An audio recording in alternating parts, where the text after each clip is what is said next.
Համահայկական աշխարհագրական ասոցիացիան ներկայացնում է։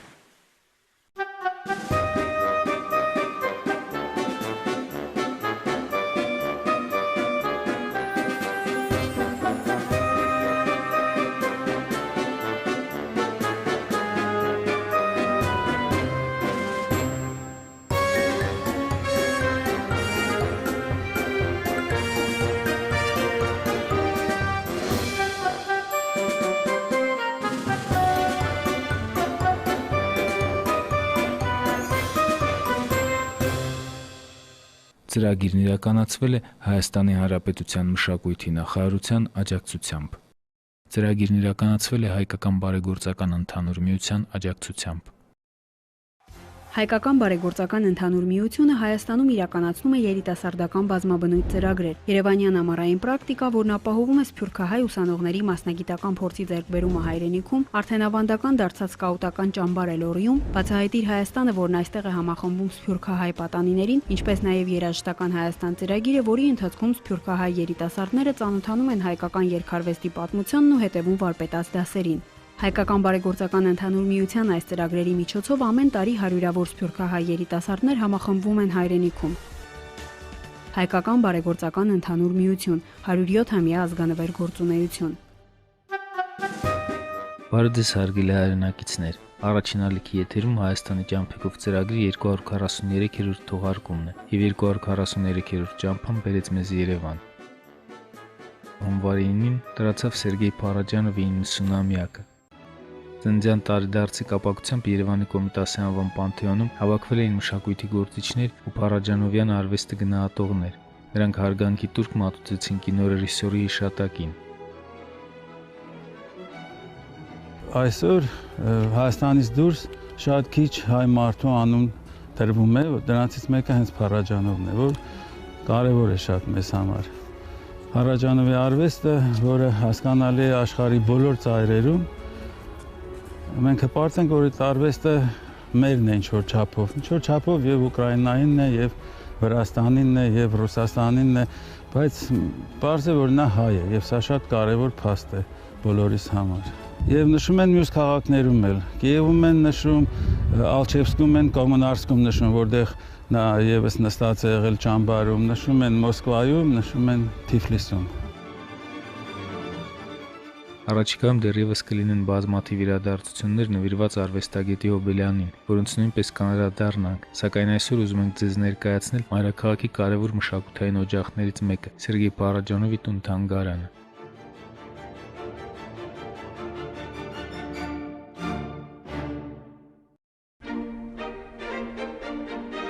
Բացումը տեղի է ունեցել 1991-ին, այն բանից հետո, երբ Հայաստանում առաջին անգամ ցուցադրվեցին Փարաջանովի գործերը։ Այսօր արդեն նշվում է թանգարանի 20-ամյակը, եւ այս ընթացքում այն հասցրել է դառնալ Երևան քաղաքի այն վայրերից, ուր սիրով գալիս են տուրիստներն ու Հայաստան եկող մշակութային գործիչները։ Սա մեծ ուրախություն է մեզ համար, հատկապես ինձ համար, որտեղ իմ ձեռքերով է մասամբ ստեղծվել, ափսոս որ Փարաջանովը չտեսավ այս փառքը, պետք է ասեմ, որ թանգարան հեշտ չի ստեղծել։ Մեր թանգարանը ստեղծվեց առաջինը Փարաջանովի կամքով, որը ուզեց, որ բոլոր իր աշխատանքները լինեն Երևանում, հայրենիքում։ Ընդհանուր առմամբ թանգարանում ցուցադրված է շուրջ 700 նմուշ, որոնք արտացոլում են Փարաջանովի ստեղծագործական ուղին կյանքի տարբեր հատվածներում։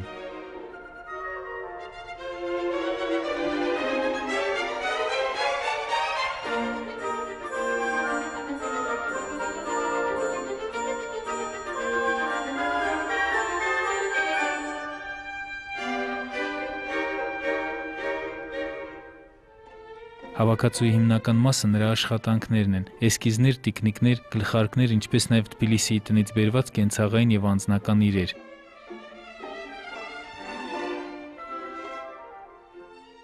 Նրա ստեղծագործական ժառանգությունը պայմանականորեն բաժանվում է 3 մասի՝ մինչև բանտարկությունը ստեղծված նմուշներ, ազատազրկման վայրերում արված աշխատանքներ եւ վաղաժամկետ ազատ արձակվելուց հետո կատարված գործեր։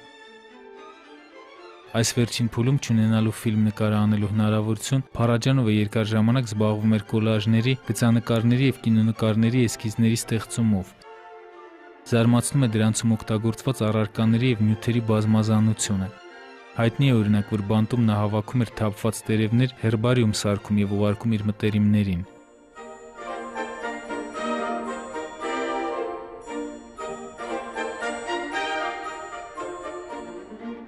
Վրաստանում եւ Ուկրաինայում ապրելու տարիներին ռեժիսորը նամակագրական կապ էր պաշտպանում Անդրեյ Տարկովսկու, Յուրի Նիկուլինի եւ իր ուրիշ ընկերների հետ։ Այդ նամակագրությունը նույնպես պահվում է այստեղ։ Թանգարանի պատմությունը սերտորեն կապված է Զավեն Սարգսյանի հետ, ով երկար տարիներ մեծ հոգատարությամբ պահպանում եւ հարստացնում է Փարաջանովի աշխատանքների հավաքածուները եւ դրանք ներկայացնում միջազգային բազմապիսի ցուցադրություններում։ Բացի աշխատանքներից գեղարվեստական Փարաջանովի արխիվն է մեզ մոտ։ Բանտային նամակները, իր գրած նամակները բանտից, ստացված նամակները տարբեր բավական հայտնի մարդկանցից։ Եվ մենք այս տարիներին հրատարակեցինք այդ նամակները, գրքերը, առաջինը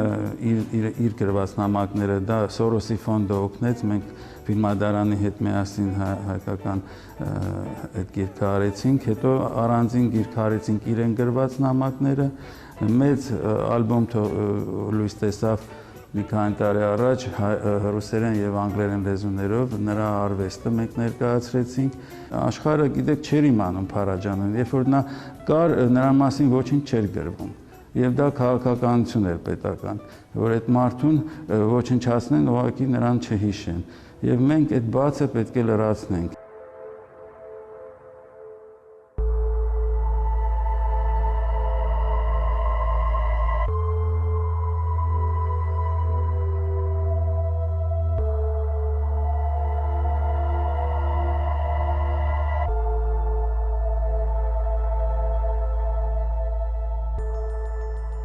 Որքան էլ զարմանալի թվա, բայց այս արտասովոր թանգարանի այցելուների մեջ շատ են երեխաները։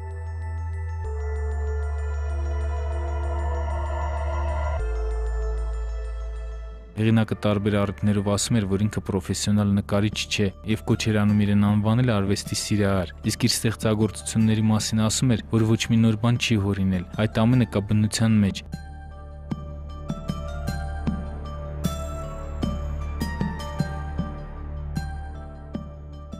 Թանգարանի սենյակներից երկուսում վերականգնվել են նրա Թիֆլիսյան տան եւ Կիևյան բնակարանի ներքին կահավորանքի որոշ հատվածներ։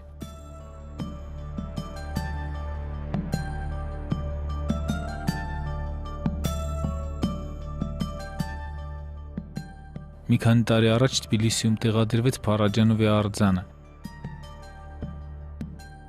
Թեպետ նա երկար ժամանակ բացակայել է քաղաքից, նրան այստեղ լավ հիշում եւ շատ սիրում են։ Թանգարանի սրահներից մեկը նվիրված է ռեժիսորի նկարահանած ֆիլմերին։ Այստեղ կարելի է դիտել որոշ կինոկադրեր եւ ծանոթանալ նրա հեղինակած բազմաթիվ սցենարներին, որոնցով ռեժիսորը չհասցրեց ֆիլմեր նկարահանել։ Փարաջանովի մասին բազմաթիվ կինոնկարներ են ստեղծվել տարբեր երկրներում։ Ռեժիսորի բարդ եւ դրամատիկ կյանքի մասին պատմող մի քանի ֆիլմերի նախագծեր կան Ռուսաստանում եւ Եվրոպայում։ Փարաջանովը կինոյում ստեղծեց իր լեզուն եւ դրանով մտավ մեծ ռեժիսորների շարքը, որտեղ աշխարհում երևի 10 ռեժիսոր կա, որ իրենք ստեղծեցին իրենց կինոն։ Դրանցից մեկը Փարաջանովն էր։ Եվ նրա ամենից փայլուն դրսևորումը այդ լեզվի կինոյի դա Սայաթնովա կամ Նրան գույնը ֆիլմն էր, որը լավագույն ֆիլմն է Հայաստանի մասին։ Ֆիլմ, որտեղ չկա դիալոգ, չկա սյուժե, կա խճանկարի ձևով ներկայացրած երկիրը, Հայաստանը, Միջնադարյան եւ Վրաստանը իհարկե։ Վերջին ֆիլմներն նա արդեն սկսվել էր Ղարաբաղյան կոնֆլիկտը եւ նա շատ վատ էր տանում դա։ Նա Սումգայիթի օրերին եղել է Բաքվում, նրան մի կերպ Թիֆլիս են գնացքով տարել եւ նա այդ ֆիլմում բացատրվեց մամեդականներին, որը ամենից հզոր բանն է, որտեղ միայն բարիությունն ու սերն են չարը հաղթում, ուզենալով ասել, որ մենք մի հողի վրա ենք ապրում, մենք չենք կարող թշնամի լինել։ Անվանի ռեժիսորը մահացավ Երևանում 1990 թվականին եւ ուղարկավորվեց Կոմիտասի անվան Պանթեոնում։ Ծրագիրն իրականացվել է Հայաստանի Հանրապետության մշակույթի նախարարության աջակցությամբ։ Ծրագիրն իրականացվել է Հայկական բարեգործական ընդհանուր միության աջակցությամբ։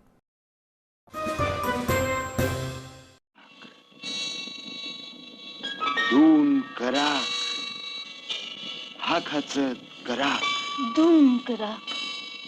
հակացը սեր, հակացը սեր, հակացը սեր, որ մե գրակին իմանա,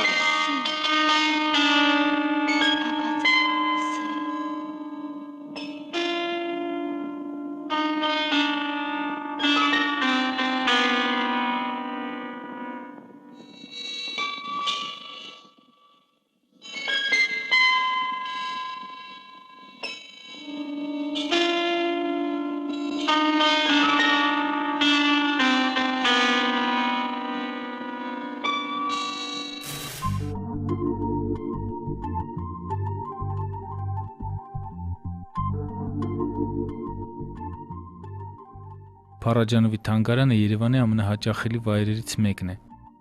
Ամեն տարի այստեղ են գալիս Ոսկե ծիրան փառատոնի մասնակիցները։ Հայաստանի եւ արտերկրի մշակութային գործիչները մեծ ոգևորությամբ են դիտում անվանի ռեժիսորի աշխատանքները։ Առավել եւս, որ այցելուների մեջ լինում են մարդիկ, որոնք անձամբ ծանոթ են եղել Փարաջանովին եւ գիտեն որոշ ցուցանմուշների ստեղծման պատմությունը։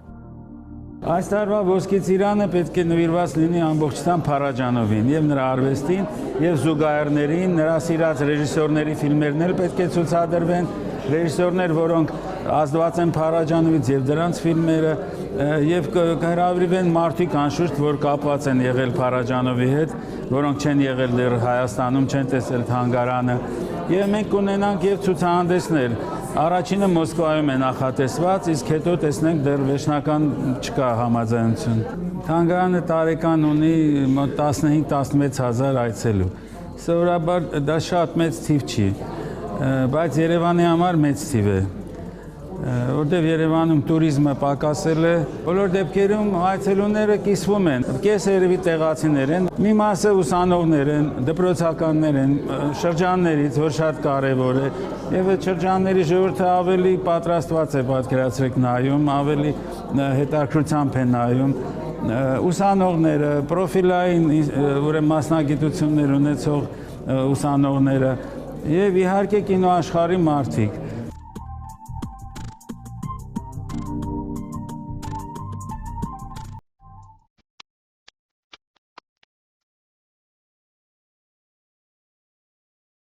Այցելում են նաև հանրահայտ շատ մարդիկ, դրանց թվում էին Էմիր Կուստուրիցան եւ Ժերար Դեպարդիեն։ Աշխարհահռչակ սերբ ռեժիսոր Կուստուրիցան, որը լավ ծանոթ է Փարաջանովի ստեղծագործական ժառանգությանը, հարցազրույցներից մեկում ասեց, որ մոռացված նախնիների ստվերները ֆիլմն աշխարհի լավագույն կինոնկարներից մեկն է։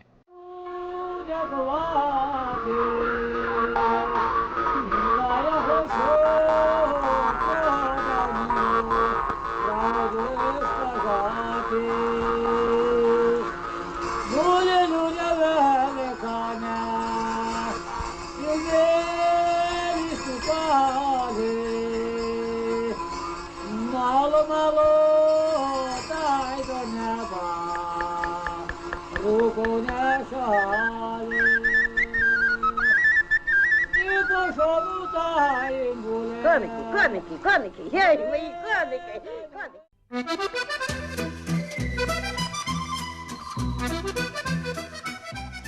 Ոչ պակաս հիացած էր թանգարանով Ժերար Դեպարդիեն։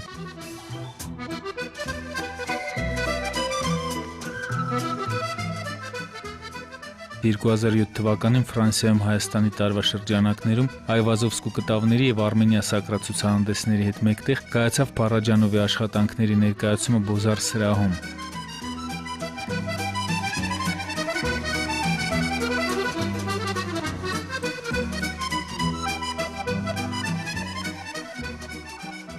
Ֆրանսիային բերվել նյութեր, որոնք թանգարանից ոչ մի անգամ դուրս չէին հանվել։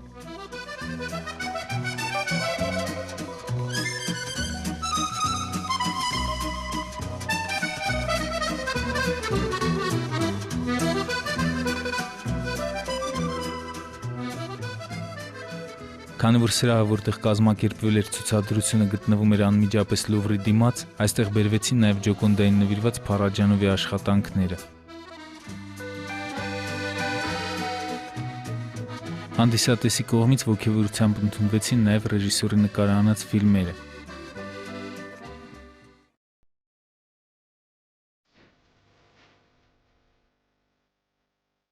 Հայաստանի Հանրապետություն Սլովենիայի նախագահի կատարած պաշտոնական այցի շրջանակներում նրա կինը Բարբարա Միգլիչ-Թերքը հյուրընկալվեց Փարաջանովի թանգարանում։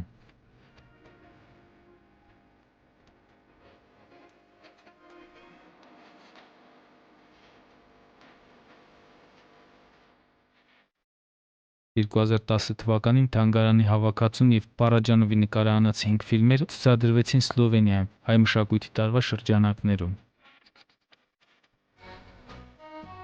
Իսկ 2013 թվականի հոկտեմբերին Եվրամիության նախարարների խորհրդում Լիտվայի նախագահության շրջանակում Վիլնյուսում տեղի ունեցավ կինոռեժիսորի աշխատանքների ցուցահանդեսի բացման արարողությունը։